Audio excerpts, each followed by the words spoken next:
Ya bunayya la tusyrik billahi innasyirka la zulmun azim. Mengenai penyembelihan, apakah ada doa khusus menyembelih hewan kurban, hewan akikah? Ya, yang ada yaitu yang sudah kita pelajari di kitab Al-Wajiz, ya bismillah, itu yang menjadi wajib dan syarat halalnya sembelihan, baik untuk kurban atau akikah atau juga untuk ya makan-makan biasa saja, lauk pauk dan sebagainya. Itu harus bismillah. Ya, dalil-dalilnya begitu banyak di dalam Al-Quran, ya, yang melarang kita makan sembelihan kecuali yang disebut nama Allah Subhanahu Wa Taala. Kemudian sunnah hukumnya kita tambahkan dengan takbir wallahu akbar. Sunnah hukumnya, ya. Andai pun kita tidak membaca, cuma bismillah tadi saja, ya sah sembelihannya, ya. Tapi sunnah hukumnya kita tambahkan wallahu akbar. Kemudian juga boleh, ya ini boleh hukumnya kita tambahkan dengan doa-doa, ya, seperti Allahumma taqabbal minni, ya Allah terimalah dariku, ya. Terutama kalau kurban. Kadang Nabi SAW ketika beliau yang memotong sendiri sembelihannya, karena memang beliau yang sering mengambil alih penyembelihan itu, sisanya baru beliau berikan kepada sahabat yang lain. Beliau mengatakan Allahumma hadza anni, ya Allah ini dariku, ya, wa an ali baiti, dan untuk keluargaku. Ketika mengatasnamakan juga keluarga, mengikut sertakan keluarga dalam pahalanya. Ya, ketika kita misalnya menyembeli, kemudian kita menyembelihkan orang lain, ya, ada 7 orang 7 kelompok, ya, dalam 7 orang dalam satu kelompok, kemudian 1 orang yang menyembeli, ya, maka saya misalnya saya yang ditunjuk untuk menyembeli, ya saya selain mengatakan hadza anni, ini dariku, karena saya termasuk yang ikut berkurban, dan saya juga sebutkan wa'an, ya, sebutkan keluarga siapa yang berkurban, an Pak Amir misalnya, an Pak Karim dan seterusnya, ya. Tapi ini hukumnya boleh saja, bukan juga sunnah, bukan harus, tidak. Kata Imam Ibnu Qudamah rahimahullah dalam kitabnya Al-Mughni, wa in dzakara ismahu fa hasan fa amrun hasan, kalau dia sebutkan namanya itu juga bagus, ya. Tapi kalau tidak disebut pun tidak mengapa, ya. Cukup kita niatkan saya bahwa ini sembelihan untuk kelompok 1, ya. Kalau kita mau sebut namanya atau yang mewakili ini keluarganya Pak ini dan sebagainya, maka amrun hasan, itu juga perkara yang bagus, kata Al-Imam Ibnu Qudamah. Demikian juga, ya, masih pertanyaan seputar sembelihan. Ini pertanyaan masuk pada malam Jumat yang lalu.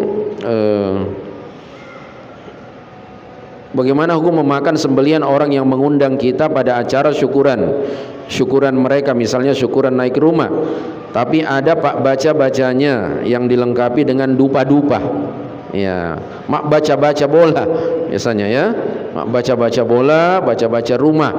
Nah, ya, nah ini ihwafillah, ya, perlu kita teliti di sini. Apakah sembelihan itu tetap atas nama Allah Subhanahu wa taala, ya, menyembelihnya dengan bismillah dan ditujukan untuk Allah Subhanahu wa taala, ya. Baca-baca ini artinya ya sekedar ritual tambahan bagi mereka, berdoa dan lain sebagainya, ya. Kalau sembelihannya kita pastikan untuk Allah Subhanahu wa taala, ya halal tentu saja.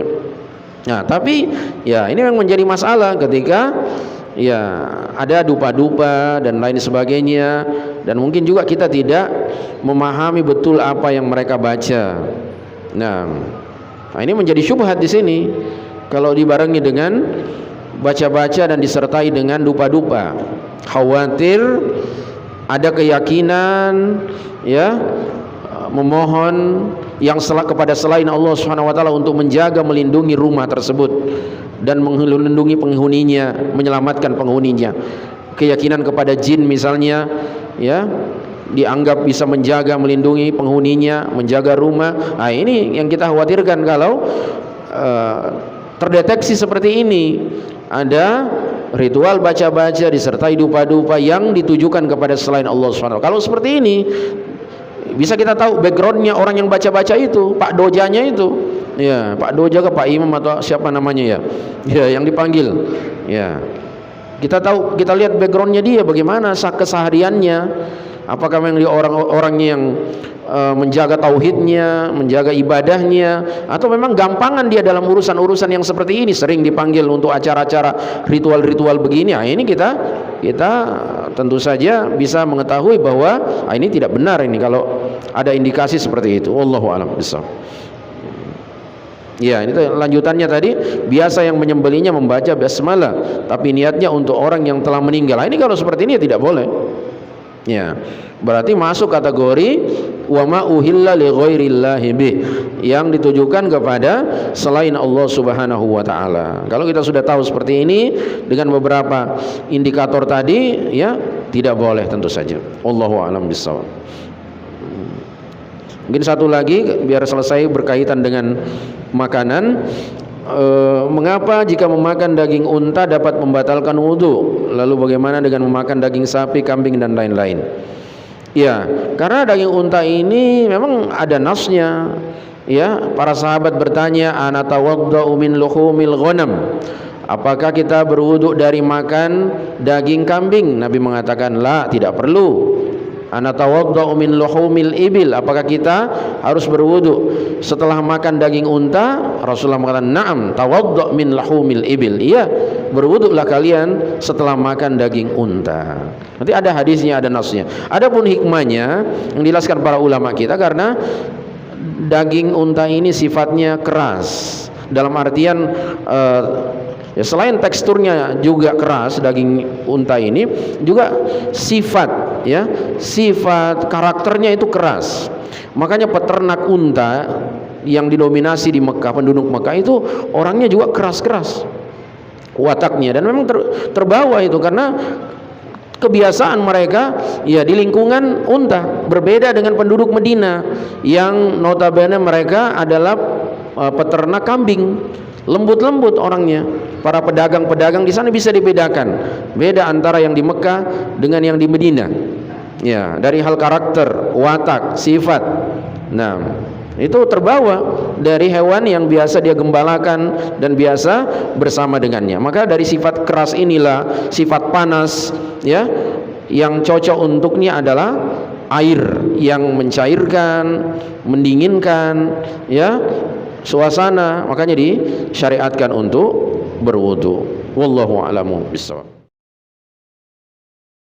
يا بني لا تشرك بالله إن الشرك لظلم عظيم